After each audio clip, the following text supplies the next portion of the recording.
Hi, I'm David Schmall. This is the second edition of DB Magazine. Last time we failed to mention the purpose and meaning behind this 20-minute program. This is a student program produced by students and for the students. We welcome any story you feel might be interesting. Thank you for tuning in. It's hard to get back into the grind of things after that relaxed spring break. Nick Russo talked to some on what they did over break. Okay, tell us what you did over your spring break. You really wouldn't want to know. Yeah, we did, really. You wouldn't want to know about digging 180 foot of septic tank line. I studied for the National Board. I was sick. I had a little bit of fun, just a little bit. Just a little bit? What'd you do? I worked on a model airplane, and I laid out by the pool just a little bit. Nothing. I went to Las Vegas and I lost a fortune. Really? Worked on a car for the most part. Really? What'd you do over spring break? Went to Arizona and Las Vegas. I stayed up at school and I worked on my thesis project. I ate a lot. Well, I went and visited my old dentist and sponged about 3 lunches off of him. I went to Lake Guerrero in Mexico fishing. Went to Mexico. Went to Aspen, Colorado, went skiing. I went to Vail, Colorado. Well, I went to Colorado and did some snow skiing. What did you do over spring break? Nothing. It was... The Greater Houston Dental Meeting was held February 20th in the Shamrock Hilton. The table clinic, which was awarded first place for the dental students, was titled Non-Surgical Resolution of Periodontal Pockets. Ed Harris has more on that. We're going to make the presentation of the awards at this time. And our first place winner, Non-Surgical Resolution of Periodontal Pockets, students David Nelson, Clifton Nichols, and Michael Nonduff. Congratulations.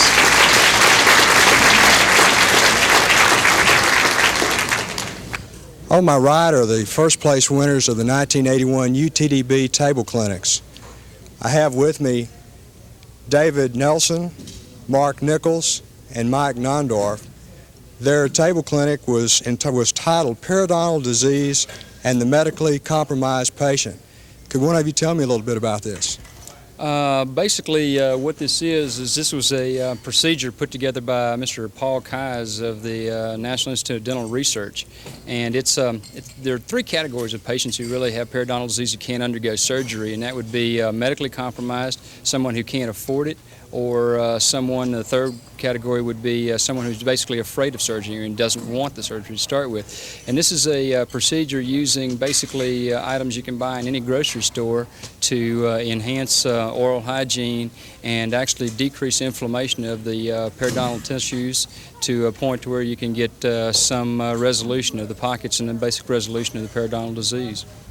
And first place goes to Table Clinic Group number 41, Miss Bosworth, Canepa, Wick Mandy, and Miss Glover.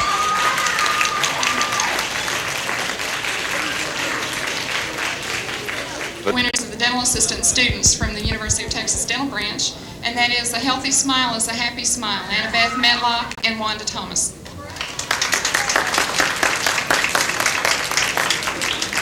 The theme of the table clinic, which won first place for the dental assistants, was A Happy Smile is a Healthy Smile. Good oral hygiene was the main topic illustrated in this table clinic. On March the 13th, Region 9 of the American Student Dental Association met in Denver, Colorado. Richard Donahue represented UTDB. Also from UTDB were Britt Ruby and Ed Harris.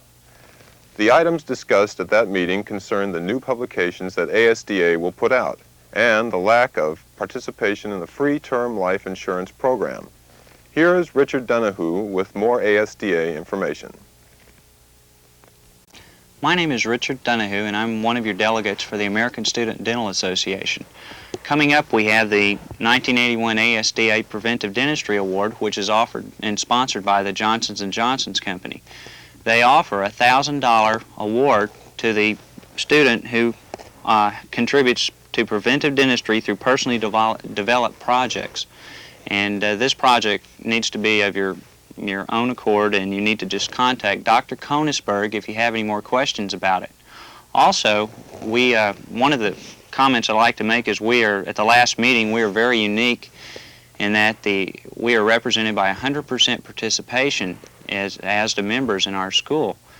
In order for you to get all the benefits from ASDA, though, you need to make sure that you have the correct address at the registrar's office. And if you don't, please contact me in Lab 4H or Hal Board, who is a sophomore, and we will process your address and get it to the right people. One of the benefits, or new benefits this year to all ASDA members, is $25,000 in term life insurance. This life insurance is offered at no additional cost, and it is paid for by the ADA Term Life Insurance Program. In order for you to be eligible for this life insurance, you just have to be a member. And so we need to get an application from you, which you can pick up from us, and we'll turn it in for you if you don't want to do it yourself. We have a 70% participation so far, but there are still a few of you out there who have not turned this in. All it requires is just you list a beneficiary and your name and address, and you'll get the $25,000 worth of life insurance free. Thank you very much. ZIP's president, Jeff Gino, says they will hold their meeting tonight at 7:30 at the Pizza Hut.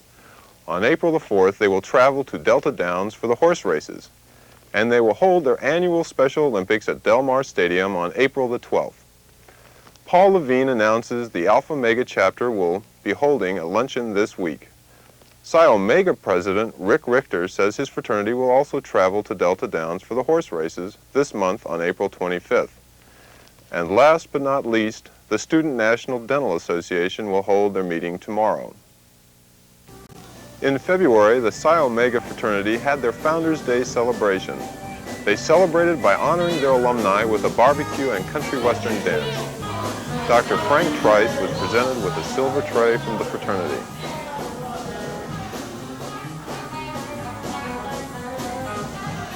This is a guy that stumbles down the hall with his head all hunkered down. He's going to leave the school in August, and it's never going to be the same again.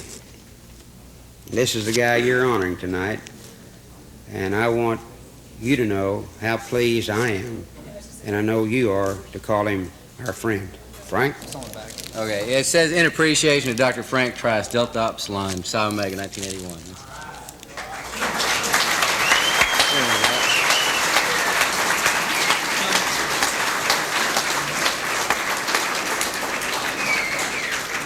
This really is fantastic with the price of amalgam today. Do you ever stop to wonder what it was like going to dental school 30 years ago? Well, Dr. Shirley Gens was the only female in her class when she graduated in 1951. Ed Harris was able to talk with Dr. Gens. Dr. Gens is a 1951 graduate of the University of Texas Dental Branch at Houston, and at one time was the only female dental student in her school. Can you share some of your experiences in dental school, being the only female dental student? Well, I was lucky because the ground was broken for me.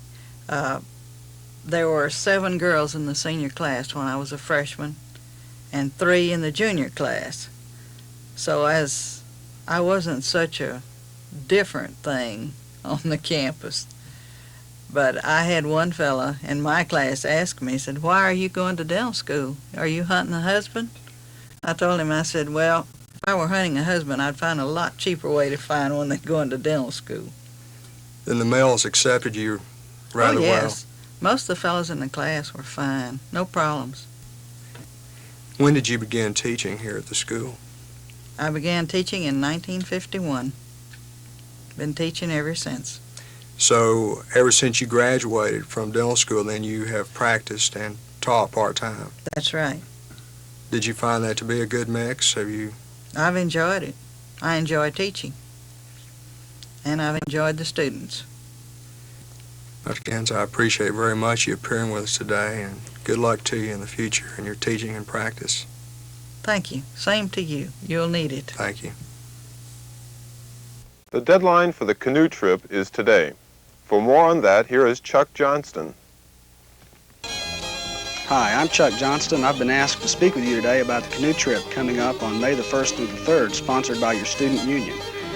Now, my wife and I were down there 2 years ago, and we took these pictures they're showing you, and we really had a great time. And for those of you that have been down the river, you know how fun it is. And for those of you who never have been there before, I encourage you strongly to sign up and go on this trip because you just don't know the fun you're missing. And we really have had a lot of fun down there, and we're expecting a real good response.